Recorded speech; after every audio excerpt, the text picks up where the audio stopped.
This will be a response to Kit and Krysta on some of their podcasts about the Nintendo Switch 2. Their latest podcast, they had been talking about the Switch 2, of course, the prediction, and of course, they've been following CES 2025. There were some accessories and sort of a supposed leak. They show what the Switch 2 is supposed to look like.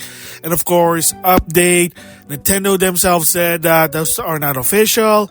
And the accessory manufacturer basically said it's just a concept what the Switch 2 is supposed to look like. And it's what it is, whatever. I don't really believe that to some extent. I'm going to give my thoughts once the official reveal is happening. But anyway, with that said, so one of their podcasts, they were saying about the Switch 2 that even so, the release is going to be great. Which, believe it or not, the Switch had a successful, great release. Unlike the Wii U, it was the opposite, but that's a different story there. So what Kit basically said that even so, they've been great what happened with the Switch 2, what they offered. Of course, before I continue, backwards compatible, confirm. Your Nintendo Switch Online membership, confirmed, going to move on to the next Nintendo console.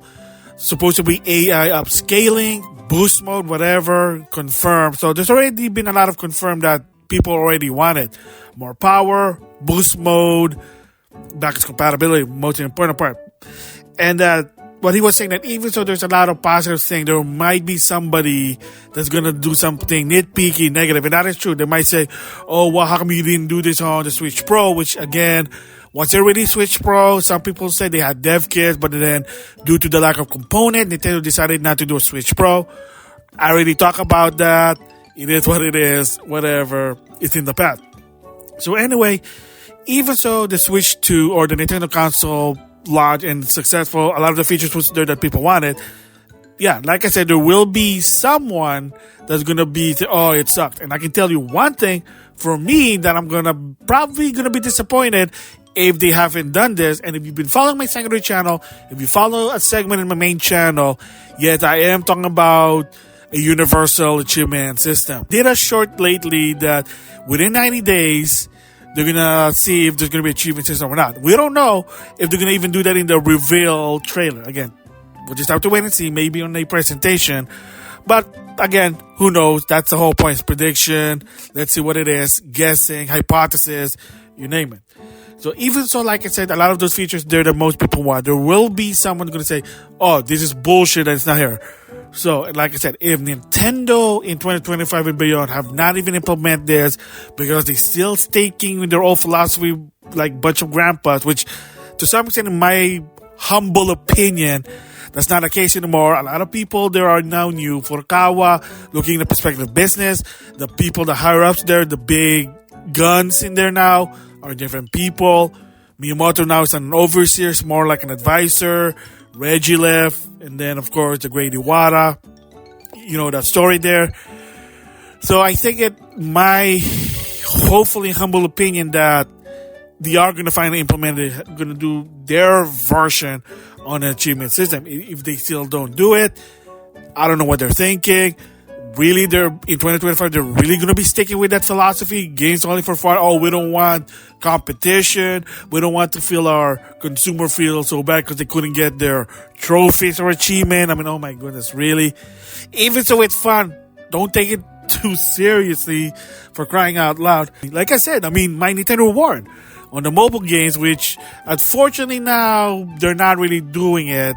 So I'm gonna go off track for a bit. That in Pocket Camp Complete, unfortunately, that game doesn't have any more my Nintendo coins integration, and I kind of see why, because the game apparently is a very offline game. It only goes online if it needs to, but it is a very offline game because you can't even link your account to a Nintendo account. So if you delete the game, you delete the data, you gotta start from scratch or from your Pocket Camp. Because it's an offline game, they basically set it on the website. And then another one is Fire Emblem Heroes on Book 9. Unfortunately, even if you say you finish the chapter, you're not getting any more platinum coins. They got rid of it. They stopped. So I don't know what it means. Again, it could be one or two things happening. The people who were in charge left, and maybe they're not working with D9 anymore. Or two, they are shifting it to the console because they don't want people to get a lot of Nintendo coins, platinum coins, because then you probably can abuse it. You can order stuff on their store for free. I mean, even so, hey, putting my time with this game, but you don't want free stuff. It is what it is, but different story there. And maybe they are shifting it to the console, because in the console side, if you do certain tasks with your Switch, you're gonna get platinum coins. I mean, like I said, during the 3DS with the Street Pass, you do certain thing, you do get something, you do unlock some rewards, such as a hat for your Mii, but again, same deal. I think that's what they're trying to do, that if you are going to get some sort of trophy or achievement, at least you get something.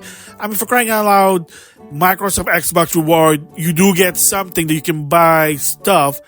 PlayStation Star to some extent, but I know so far right now it's not integrating with the trophies, but we'll just have to wait and see what they're going to do with it. But anyway, back to Nintendo and their version of the Universal Achievement System. Are they going to do it? I hope fully that they should do it, but like I said, if they don't, that's going to be one of the negative with the Switch 2. Oh my god, great, you got 4K, oh, it's powerful, it can play better games, boost mode, whatever, but there will be some, I'm not going to buy my third-party games on the Switch 2 because there's no trophies, no achievement. I don't like it. It's boring. Some people are like that, including myself. It is what it is. There's a variety of gamer. Just, you have to accept that it is what it is there. So, again, in response to Kid and Krysta, yes, I wouldn't be surprised that there will be some sort of negative because, like he said, not a lot of people like positive forever. Negative sometimes is drama, it's entertaining. It is what it is. But the bottom line is, if they don't implement this trophy achievement on the next Nintendo console, yeah, that is a bit of a negative. But like I said, new people there, they are probably seeing it that, it kind of makes sense in the perspective of business that maybe we put some sort of trophies, achievement, people will buy a third-party game. Like I said, that's so bright with the Switch. Yeah, there is the Switch effect to some extent, not anymore because, it's very outdated. But like I said, there are some consumers, including myself, that said, I'm not going to buy third-party games on the Switch because there's no achievement. Rather get it on the other console. It is what it is there. Yeah, there's Amiibo support. I mean, that'll be even cool if they have an app for Amiibo collection. You get trophies. Like if you have 5 or 6 Amiibo, you get some platinum coins. But again, it is what it is. We'll just have to wait and see what happens. So there you go, my response. Yeah, I kind of agree what he's saying, that there will be someone that it's not going to be the positive. And like I said, they don't implement that achievement system on this next Nintendo console. That is a negative. And of course, yes, business 101. You can't please everyone, but please most of them, you should be fine. But like I said, if you put in their own version of an achievement system, people will buy third-party games there. Maybe myself as well to some extent. Amiibo feature, trophies on Nintendo.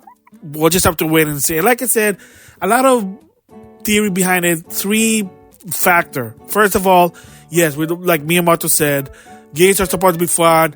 Achievement and trophies are just a dangling carrot. That's why he doesn't like it. Second is the philosophy of video game that you don't do competition. They don't like that. And of course, kind of Kid said was another business philosophy that we don't straight out copy someone. We're innovator, not copycat. Again, it is what it is. People want Nintendo to be an innovator, not a copycat. Look at what happened with the Wii U to some extent. It is what it is. And then, of course, the biggest rumor is, and again, rumor, like I said, the people behind it at a time, because you can see by their Nintendo account on different console, they have no experience of how to do it. And unless they do it their way, that they don't want to copy someone, they're just not going to do it. Due to lack of experience. Just have to wait and see. It is what it is there. Like I said, the trophies was basically based on the achievements, but to some extent, they kind of tweaked it and made it a bit different. And believe it or not, the trophies was invented in PlayStation West. Believe it or not. It wasn't in Japan that did that. Just make a note there, but it is what it is. So anyway, there you go. My response to Kid and Krysta about a bit of a negative on the Switch 2, even it comes out. Even there's a lot of positive feature, there will be that negative, and not having a system-based achievement, a universal achievement on the next Nintendo console, yeah, that's a negative. Just saying there. So with that, I'll see you guys later.